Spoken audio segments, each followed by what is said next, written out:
Saudara, tenaga ahli utama kantor staf Presiden Ali Mokhtar Ngabalin menyebut Presiden Jokowi tak ada relevansinya untuk memberikan keterangan dalam sidang sengketa perselisihan hasil pemilu.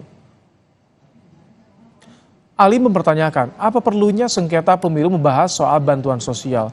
Soal Jokowi dan sejumlah menteri disebut di sidang Mahkamah Konstitusi, tenaga ahli utama KSP juga meminta persidangan berjalan secara proporsional. Ia pun berharap Mahkamah Konstitusi tidak dimanfaatkan untuk kepentingan politik praktis.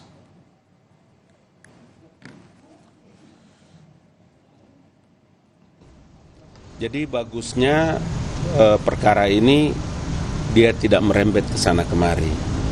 Bahwa para menteri dan kemudian presiden juga dimintakan, sampai hari ini juga sedang berlangsung, dan saya kira Mahkamah Konstitusi dan hakim di sana akan sangat punya kewenangan yang begitu tinggi untuk bisa mengambil keputusan-keputusan penting itu.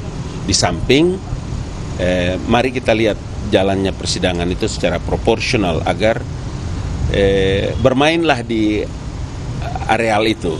Tidak usah lagi Mahkamah Konstitusi itu menjadi satu tempat untuk orang menggunakan kepentingan-kepentingan politik praktis. Iya, apa juga hubungannya dengan presiden? Apa juga hubungannya dengan presiden? Masa sengketa pemilu urusannya bahas tentang bansos?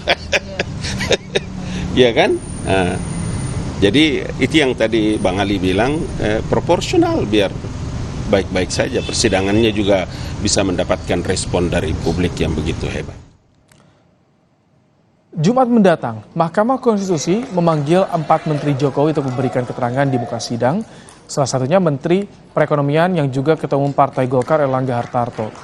Erlangga tidak menyampaikan secara jelas akan hadir atau tidak dalam sidang perselisihan hasil pemilu pada Jumat 5 April nanti. Erlangga menegaskan masih menunggu surat panggilan dan bilang belum menerima undangan hingga saat ini.